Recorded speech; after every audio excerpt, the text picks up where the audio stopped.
Hi, I'm Mark Robertson, and we're at Western Speedway, home to some of the very best racing here on Vancouver Island. They run a little bit of everything here, but today we're here for the Daffodil Cup that features some of the fastest and most exciting open-wheel racing on the island.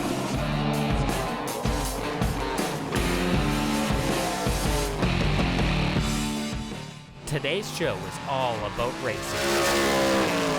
We'll have more from the Daffodil Cup at Western Speedway in Langford. We'll meet a North Island man who returned to the track after a 24-year hiatus, and take a trip to Parksville, where you can get behind the wheel and race against the clock. But before we get to that, we're going to take a step back in time and visit with a classic car collector who has a truly amazing race car.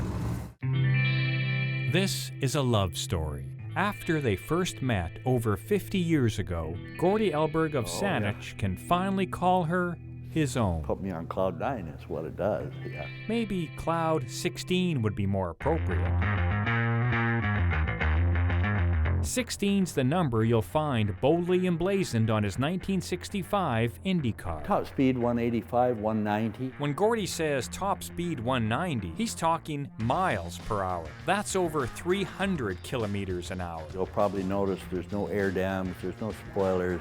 This is just a rocket ship. The sound is unbelievable. It was love at first sound. He first met Old Bess, as she's come to be known, at the Indy 500 in 1965. Gordy, who loved racing and building cars, was in the stands when she took to the track for a test run. And I had a can of beer in my hand with about a half an inch of beer in it.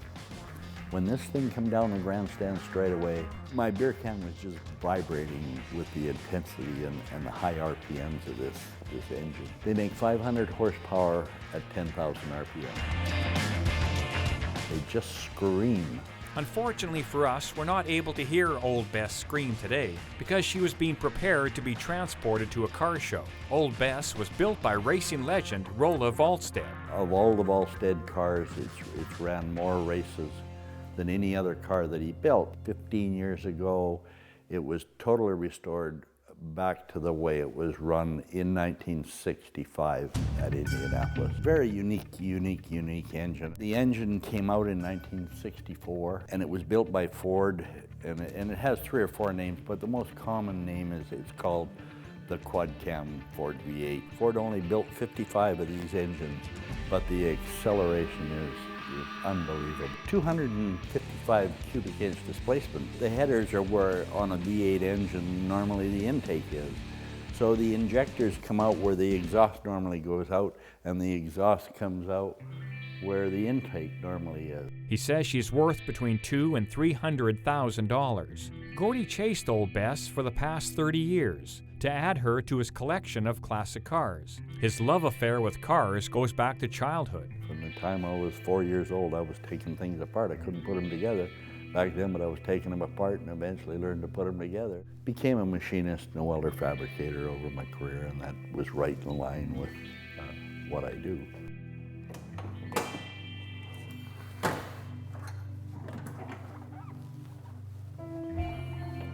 Very tight and comfortable once you're in. It's just like putting my best sports jacket on, going out for a dance. Many famous drivers have sat where Gordy's sitting. Gordon John Cox, Tom Sneva, Johnny Rutherford, Mario Andretti, Cale Yarborough. With the first 4 that I mentioned are all after they had run this car, eventually became Indy 500 winners.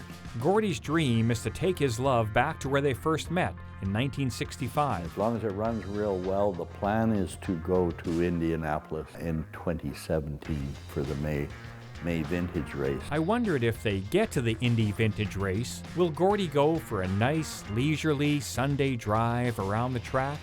Nope. Probably 130, 140, maybe 150 even, but about 150 in this car is just like driving 60 miles an hour down the freeway.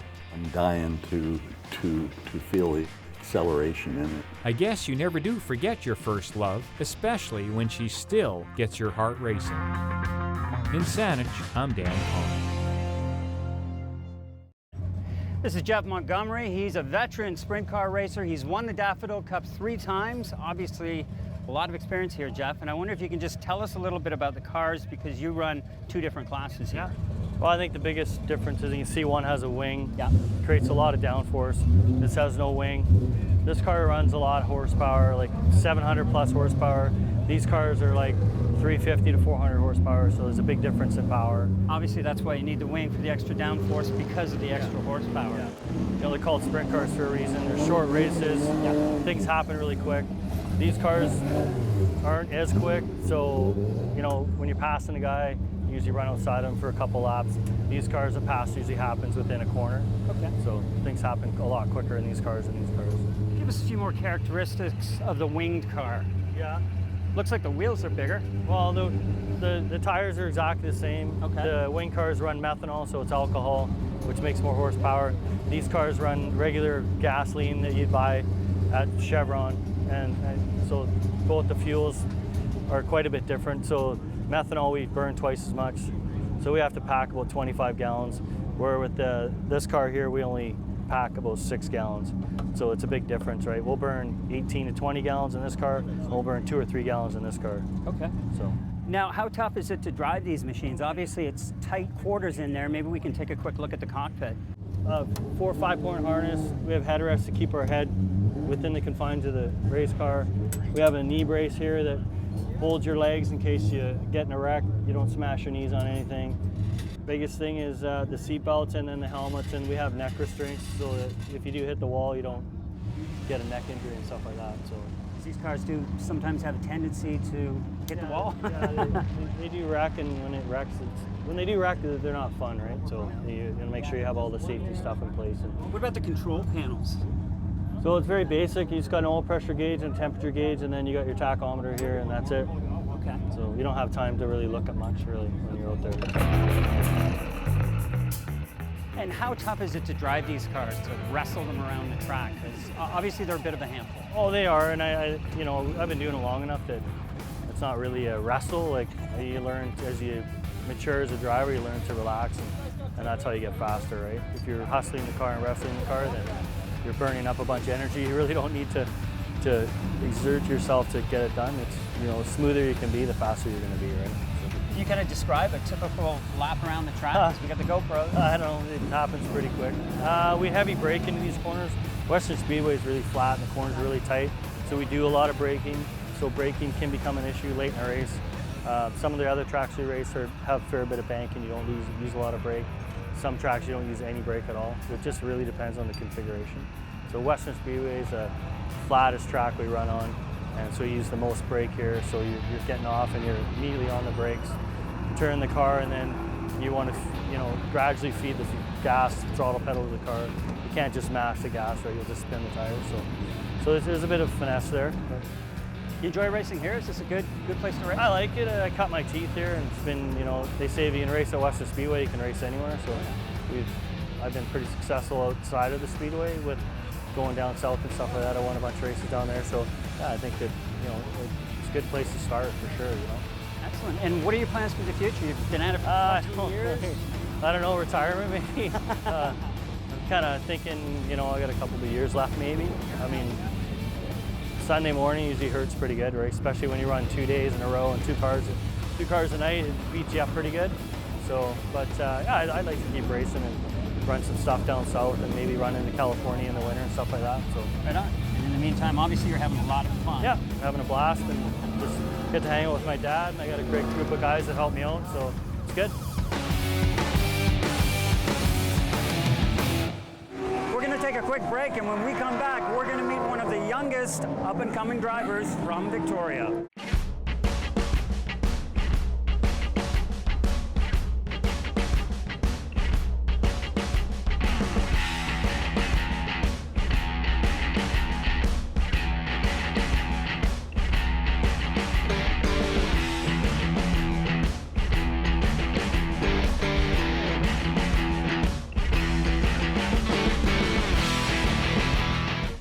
Robbie Price is a serious young racer. At age 18, he's already become a top-notch sprint car driver, and he plans to go a lot farther than that.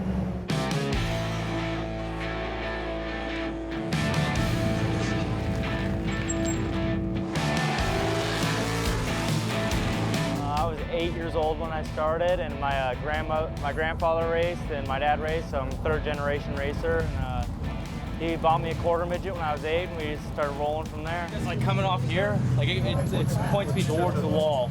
I like racing, he enjoys racing, so it's something we do together.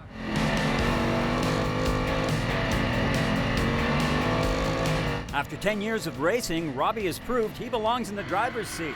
He's progressed through the ranks and found a full-time ride with car owners Rod and Gord Rendell. Robbie's an amazing talent. He's a really smart young man, and he's truly gifted between his butt and his brain, and he feels things that most of us can't. And he's been racing since he was really young. His father and my brother and I are really good friends, and we're really excited to have him in the car. And that's saying quite a bit. The cars push over 700 horsepower, and although the front and top wings create a considerable amount of downforce, they can still be a handful and require a lot of skill just to keep on the track. The wing's a very important tool. I have a wing slider on there. You can move the wing as you're going forward and back, and obviously when it goes back, there's more downforce over the tires, and you're it drives you harder off the corner, but sometimes you push too much to the corners, you have to go forward. Rolling it back tightens the car up, moving it forward loosens the car up. The brakes actually on the pavement you use a ton, because you want to drive the car in as hard as you can into the corner.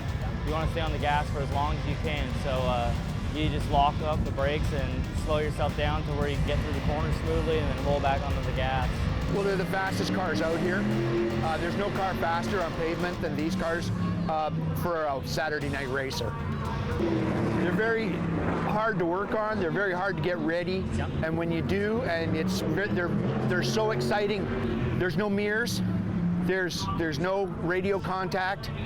It's strictly a driver's race. All the best drivers that drive in race cars today come from a series like this. Robbie's already had success in the winged sprint cars. In fact, at last year's Daffodil Cup, he won his first race, and the plan is to move onward and upward. I want to do it for a living, obviously, but there's a lot of dirt racing in the United States, and that's what I want to do. As long as Robbie's around, we'll support him in our race car. Yeah, absolutely. He's a very gifted young man. He could go a long way, and this is another stepping stone in that. Wherever he wants to go with it, that's his call, not mine. I like winning. That's pretty much it. I got a very, very strong, very competitive, and I like winning, and I don't like getting beat, and that's just kind of what drives me. Our next story features a man who overcame some incredible obstacles to pursue the sport he loves. Oh, it's nice. Track's cooling down and getting fast now. It's, trying to drive forward, look in your rearview mirror. You aren't going to go anywhere. You gotta plan and look where you want to be. Keep looking ahead to where you want to go, and figure out how you're going to get there. Keep looking in the rearview mirror, you're going to just go backwards. For Hornet car racer Dwight Backen, there's absolutely no looking back. Instead, it's all about full throttle ahead and being highly strategic about it. Dwight Backen in the car number 69. Green flag. It's as if the wheels on the car are an extension of his body. And he's back on the track after a 24-year break, feeling right at home. Dwight Backen still holding on to his first place. Ferdinand Rosner still holding on just behind in second place. Checkered flag goes to Dwight Backen. That heat. Let's hear it for him, ladies and gentlemen. Wind the clock back to 1994.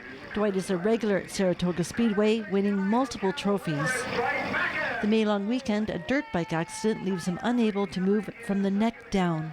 So they didn't really know what was going to happen. The worst case scenario was I wouldn't move anything below my shoulders, and as the swelling went down, and a couple weeks later I started moving one arm, and then it just slowly got better and better after that. These days, it's not about what happened in the rearview mirror. And although car racing is individually competitive, it takes a team to pull it all together. I'm helping my uncle race. As long as I've known him, it's been his passion, and I'm just happy to help him. Lots of details to pay attention to, and there's a job for everyone. That one's sitting at about 18. Yeah, so they're Each cold. time he comes in, me and Aiden check the tires because we want to see if there's enough air inside.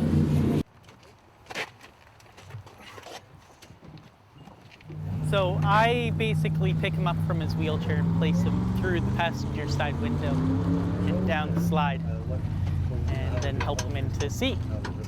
I've got the tri-post because I've only got limited movement in my hands. Yeah. So I've got the tri-post that we put in the steering, and then 2 posts in the side of my wrist, and the center one. So I've got lots of control there, and just snaps into place. And then we've got over here this lever. It's hooked up to the gas pedal and the brake pedal, so gas is down and brakes are forward. So 99% of the time, my hand's right about here. In the infield, in the pits, everybody helps everybody. Yeah, people help you here on the racetrack all the time on the inside because they want more cars to race with. That's their goal. And they enjoy it so much they want to have cars to pass. But on the track, it's every man for himself. And that's just the way Dwight likes it. Dwight used to race here 20 years ago before he was in his wheelchair. And same kind of a situation. And there he is now in a wheelchair, and he's as competitive, he's driven, and he has it's the adrenaline. There's something that seems to happen out there on the track. The race car is the great equalizer. You know, the only limits we have is the ones we put on ourselves, but we've got to listen to the flagman, sort of, but you know, but other than that, it's, yeah, you're just out there. You said level playing field, and we're just out there having fun.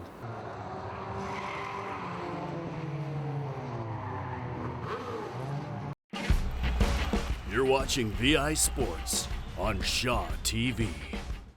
Now, if you find you might be getting a bit of a taste to take to the track yourself, this next story is definitely for you.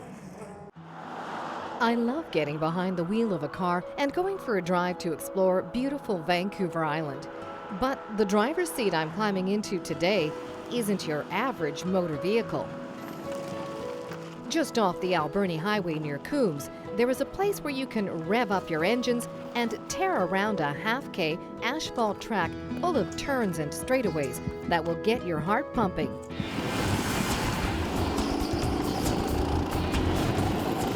Fast Time Grand Prix, it was an avenue for us to get people on the track.